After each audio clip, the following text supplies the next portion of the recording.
우리 정부는 미국 본토까지 타격이 가능한 ICBM 미사일 기지가 아니다. 단거리 미사일 기지다라고 해명해서 작은 논란이 또 빚어지기도 했었죠. 그런데 자, ICBM 대륙간 탄도미사일, 그러니까 미국 본토까지 날아갈 수 있는 ICBM 미사일 기지도 추가로 확인이 됐다. 이런 보고서가 확인이 또 됐어요.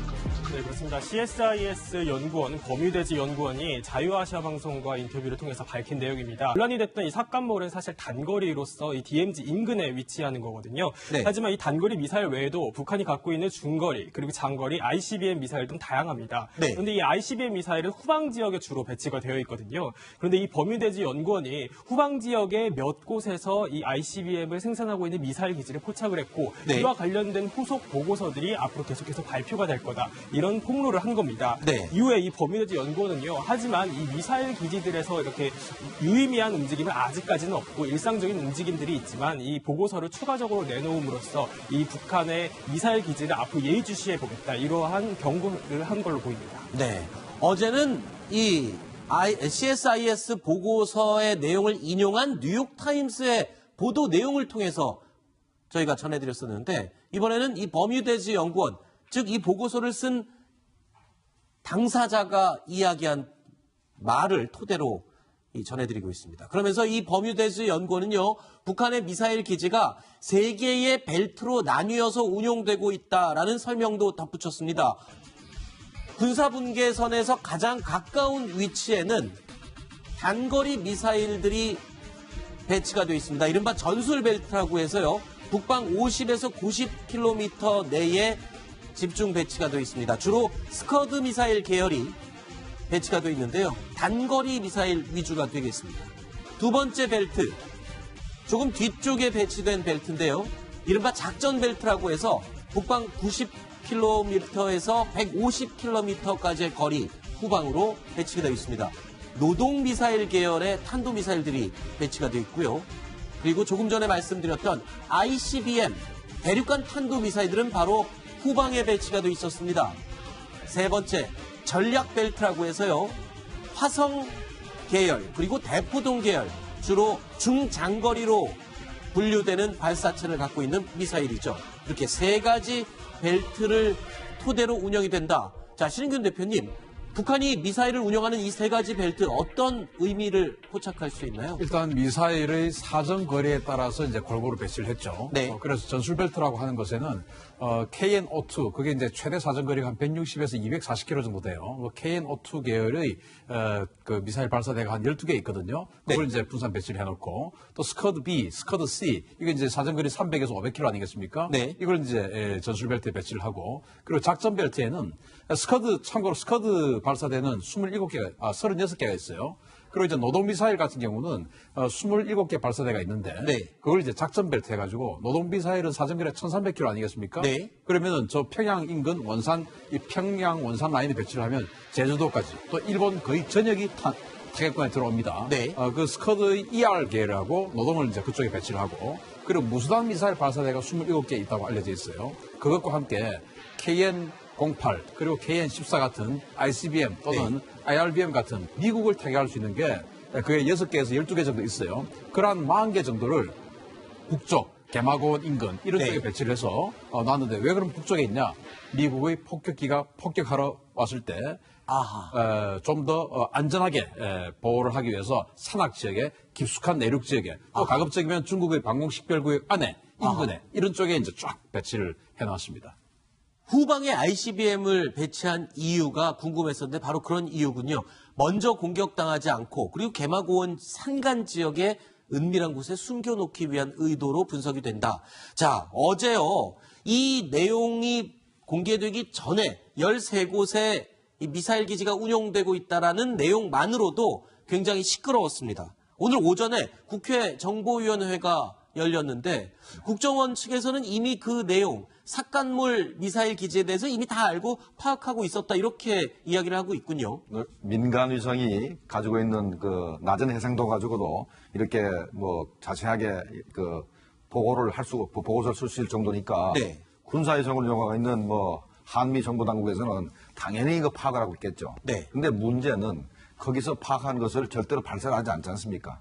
이게 이제 발사되면서 북한이 아직도 미사일을 숫자를 자꾸 늘리고 있고, 이동식 발사를 계속 이제 운영하고 있기 때문에 그것 자체가 이제 문제가 되는데 그 문제점을 이제 우리 정부에서 예시 안 하다가 미국에서 얘기가 나오니까 이제 와서 거기에 대한 변명 비슷한 말을 지금 하고 있는 것입니다. 네. 아니 그런데 통상적인 활동은 포착하고 있다라고 이야기를 했는데 통상적인 활동이라는 게 어떤 의미인가요? 미사일을 개발하는 활동과 연관이 있습니까? 개발뿐만 아니라 운영 자체가 전부 다 포함되는 개념이라고 생각이 되고 현재 북한이 가지고 있는 뭐 산림동 미사일 연구소라든가 이런 게 다 정상 작동되고 있기 때문에 미사일 숫자, 그다음에 이동식 발사 숫자도 계속 늘어난다고 보는 게 맞을 것 같습니다. 네. 자, 일단은 뭐 원래 비공개 간담회로 진행되던 여야 간사 언론 브리핑을 하는 것이 그동안 관례였는데 언론 브리핑조차도 안 하고 보도자료로 대치가 됐어요. 예민하기 때문인가요? 아마도 현재 북한에 있는 미사일 기지에 대한 정보, 가장 믿을 만한 정보 자체는 휴민트가 아니면은 미국의 그 위성 정보입니다. 한미 정보 당국 간의 협의에 의해서 미국의 허락 없이 위성으로 파악된 정보를 바깥에 발설할 수가 없게 되어 있습니다. 그래서 정보위원들한테 설명을 했지만 정보위원들이 그게 2급 비밀이기 때문에 절대로 발설하지 못하기 때문에 아마도 이번에 브리핑을 못한 것 같습니다. 네. 자, 어제 청와대는요, 북한이 미사일 폐기 협약을 맺은 적이 없다고 해명을 했습니다.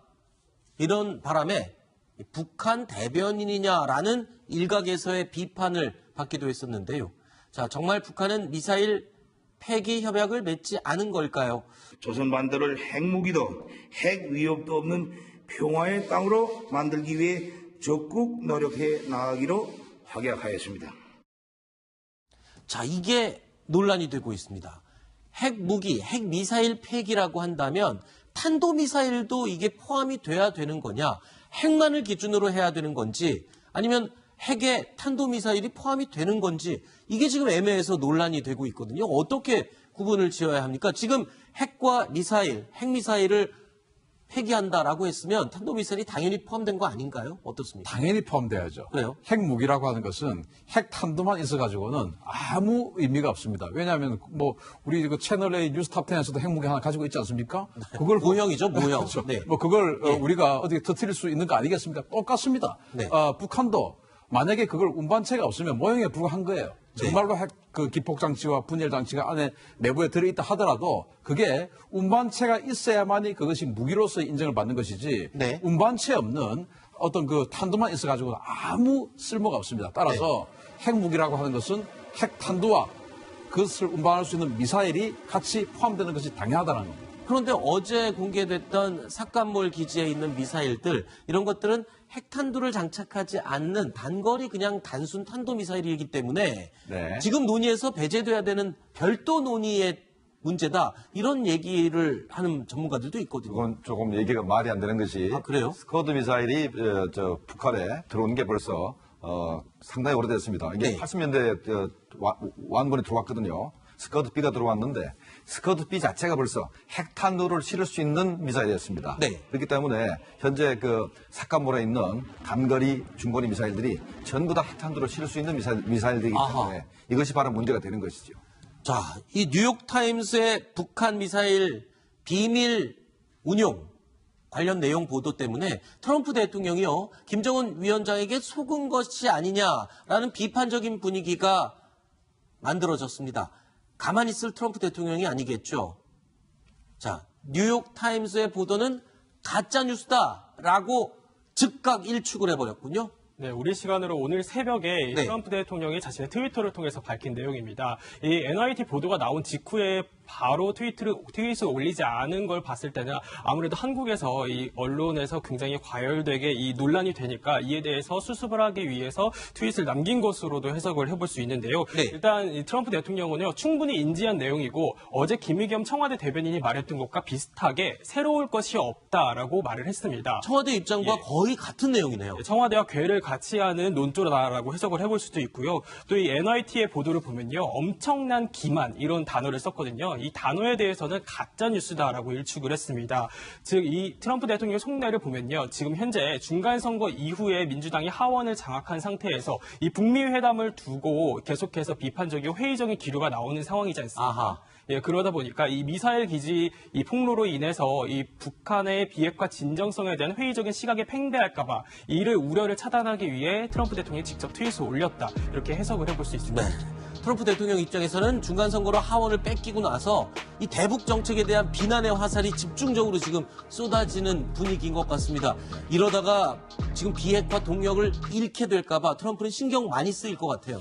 트럼프 대통령이 가장 우려하는 것이 현재 요번에 CSIS의 보고서 문제 때문에 네. 북한이 화가 나가지고 아하. 핵실험을 새로 한다든가 네. 아니면 미사일 발사를 해가지고 현재 트럼프 대통령이 자기 업적으로 주장했던 게 네. 예, 무산될까봐 굉장히 겁을 내는 것입니다. 네. 어떻게 해서라도 현재 비핵화 동력을 유지를 해서 비핵화 회담 동력을 유지해서 김정은하고 트럼프 대통령 간에 2차 정상회담을 하려고 현재 노력하고 있습니다. 네. 그래서 요번에 이런 언론의 보도에 대해서 가짜 뉴스라 얘기하면서 다 알고 있었다 이렇게 주장하는 것입니다. 네. 자, 트럼프 대통령의 측근 강경파 대표적인 인물이죠. 존 볼튼 국가안보보좌관도 한마디 했습니다. 트럼프 대통령과 김정은 위원장 두 번째 정상회담 준비를 잘 하고 있다. 이렇게 얘기를 했네요. 문제없다라는 식으로 지금 달래는 듯한 분위기입니다. 그렇죠. 어제 13일자 이제 싱가포르에서 열리는 아세안 네. 회의에 참석차 이제 싱가포르를 방문해서 거기서 이제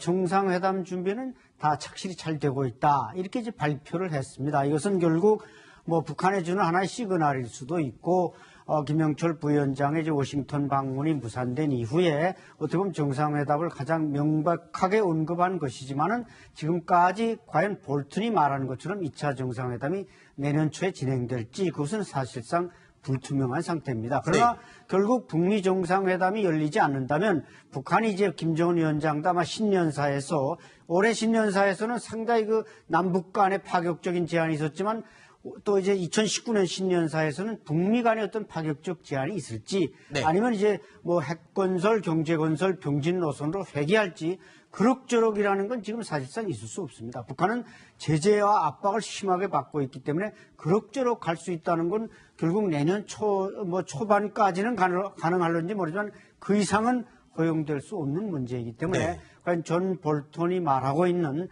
자, 준비가 끝났다. 잘 되고 있다. 이래서 잘 진행되면 모르겠지만 그렇지 않다면은 김정은 위원장에게는 상당히 위기가 올 수도 있습니다. 네. 자, 여기서 헤더 나워트 미 국무부 대변인도 나섰습니다. 비핵화 협상을 시작한 것만으로도 의미가 있다.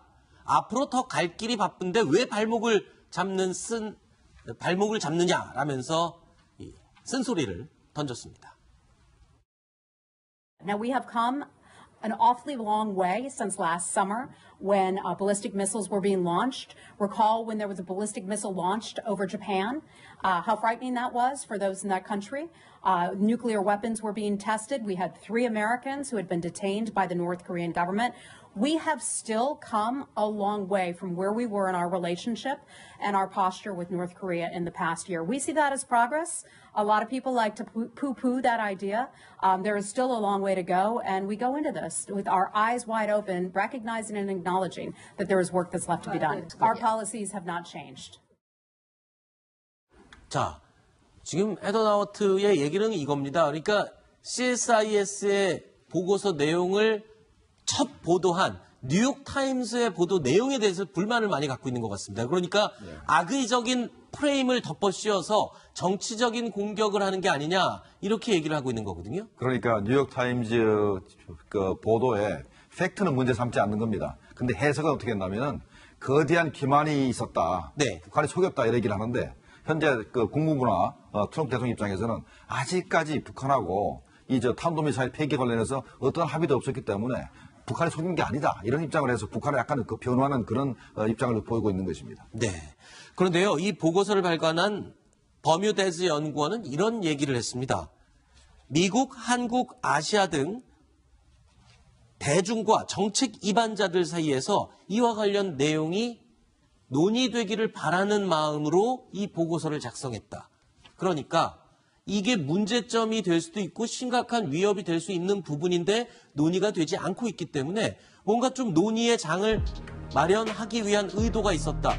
여기에는요, 우리가 생각하고 있는, 우리 남한이 생각하고 있는 나쁜 합의에 대한 우려도 포함됐다고 보이거든요. 그래서 이게 바로 보고서를 쭉 써봤지만 네. 물론 시간이 좀 걸렸겠죠. 그런데 꼭 중간선거 이후에 민주당이 하원을 장악한 상태에서 이걸 냈다는 것 자체가 네. 또 이 문제가 되는 것이고, 또 하나는 트럼프 대통령이 그렇게 싫어하는 뉴욕타임즈를 통해서 보도됐다는 것, 뭐 이런 것들이 바로 이제 민주당이 하원을 장악했으니 네. 민주당의 힘에 의지해서 트럼프 대통령이 북한과 나쁜 합의를 하지 못하게 네. 견제할 수 있는 뭐 그런 자료를 지금 사전에 제공하는 게 아닌가 네. 이런 생각이 듭니다. 지금 갑자기 중간선거가 끝나면서 트럼프 대통령이 정치적인 공격을 받기 시작하는 그런 모양새가 형성이 되고 있습니다.